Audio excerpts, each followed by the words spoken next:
রাব্বুল আলামিন তার নিয়ামত বাড়ায় দেয়। বলেন সুবহানাল্লাহ। সুবহানাল্লাহ। আল্লাহ রাব্বুল আলামিন কুরআনুল কারীমে সূরাতুল ইব্রাহিমের 7 নম্বর আয়াতের মধ্যে বলেছেন, ওয়া ইয তা'আযানা রাব্বুকুম লাইন শাকারতুম লাযীদান্নাকুম ওয়া লাইন কাফারতুম ইন্না আযাবি লাশাদীদ। আল্লাহু আকবার বলেন।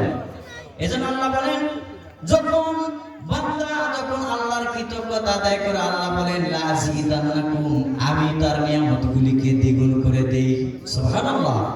এজন্যই আমরা তিন ভাবে আল্লাহর কৃতজ্ঞতা আদায় করব। কিভাবে? তিন ভাবে। এক নাম্বার হচ্ছে মুখে। এক নাম্বার মুখে, মুখে ভাই বলতে হবে আলহামদুলিল্লাহ। বলেন আলহামদুলিল্লাহ, এটা বলতে হবে। দুই নম্বরে অন্তরে অন্তরে আল্লাহর কৃতজ্ঞতা আদায় করতে হবে। আর তিন নম্বর হচ্ছে আমলে আল্লাহর কৃতজ্ঞতা আদায় করা লাগবে।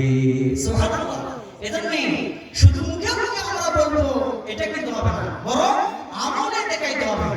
এই যে এত সুন্দর মাহফিলের আয়োজন করা হয়েছে, যদি কেউ বাহির থেকে শুধু বলে আমরা করেছি তাহলে কিন্তু হলো না, বরং মুখে বলা লাগবে, অন্তরে আমল থাকবে এবং আমল করে দেখাইতে হবে। অর্থাৎ আপনাকে এখানে এসে বলা লাগবে। সুবহানাল্লাহ বলেন।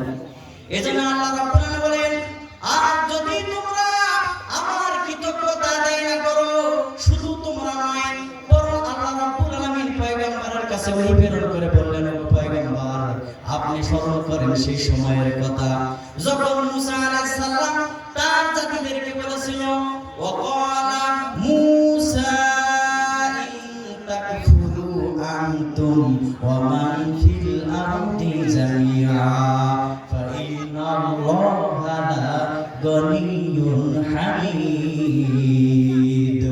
ইকালামি জিন্দা কুরআনি হাকিম হিকমাতে উলাই জালাস্তু কদিম। আল্লাহু আকবার বলেন। আল্লাহু আকবার। আল্লাহ বলেন, ও গোলাম শোনো শোনো শোনো, আমার আল্লাহ বলেন মুসা আলাইহিস সালাম তার জাতিকে বলেছিল, ও আমার জাতিরা শোনো, তোমরা এবং পৃথিবীতে ফিল আরদি জামিআ, তোমরা এবং পৃথিবীতে যারা আছে সমস্ত পৃথিবীর মানুষেরা যদি আল্লাহর কৃতজ্ঞতা আদায় না করে, তথাপি আল্লাহর কোনো ক্ষতি হবে না, বরং তারা কৃতজ্ঞতা আদায় করবে, তারা যেন নিজের জন্যই করলো।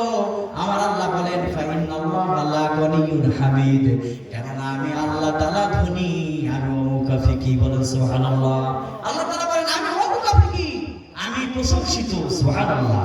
কবি বলেন, নাবুল বারাগলস তাসবিহে সানি, নাবুল বারাগলস তাসবিহে সানি, তেহার সালে তসবিহ সজবানি।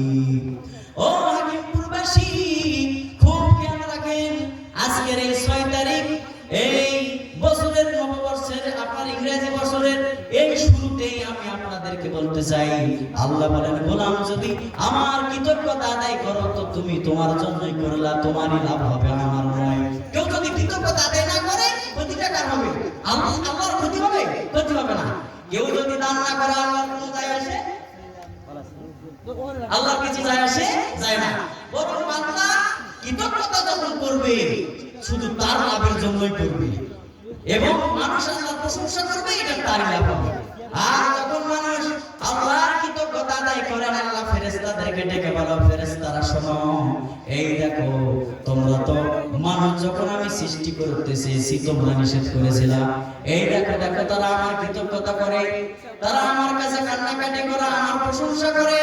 ও ফেরেশতারা রে, তোরা সাক্ষী থাক, তোরা সাক্ষী থাক, আমি আল্লাহ রাব্বুল আলামিন ওই সমস্ত বান্দাদের জীবনের গুনাহগুলোকে আমি ক্ষমা করে দিলাম। সুবহানাল্লাহ। সুবহানাল্লাহ। আল্লাহর কাছে তওবা করতে হবে, প্রশংসা করতে হবে, আল্লাহর কৃতজ্ঞতা জ্ঞাপন করতে হবে, সেটা সুখে থাকেন দুঃখে থাকেন। কথা বুঝা গেছে? সুখে থাকেন বা দুঃখে থাকেন, আল্লাহর প্রশংসা করা লাগবে। আল্লাহ আমাকে বোঝার তৌফিক দিন। আমিন আমিন। ভাইরা আমার বলতেছিলাম, সেজন্য আজকের এই সময়টাকে সুবর্ণ সুযোগ মনে করতে হবে, কারণ আল্লাহ তাআলা বলেন, আফালা ইয়াতুবুনা ইলাল্লাহি ওয়া ইস্তাগফিরুনাহু ওয়াল্লাহু গফুরুর রহিম। আল্লাহু আকবার বলেন। আল্লাহ বলেন, নবী তারা কি আমার কাছে তওবা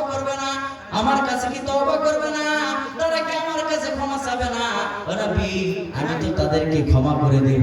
সুবহানাল্লাহ বলেন। সেজন্য ভাইরা আমার মন থেকে আল্লাহ তাআলার কৃতজ্ঞতা আদায় করতে হবে। সুখে থাকেন বা দুঃখে থাকেন, বিপদে হোক আর মুসিবতে হোক। কথা কি বুঝাইছে? যদি সামান্য একটু বিপদ আসে, চিন্তার কোনো কারণ নাই। যখন কোনো বিপদ আসবে, অসুস্থ হবেন বা কোনো বিপদের মধ্যে পড়বেন, আল্লাহর নাশকরি করা যাবে না। সেই সময় ধৈর্য ধারণ করা লাগবে।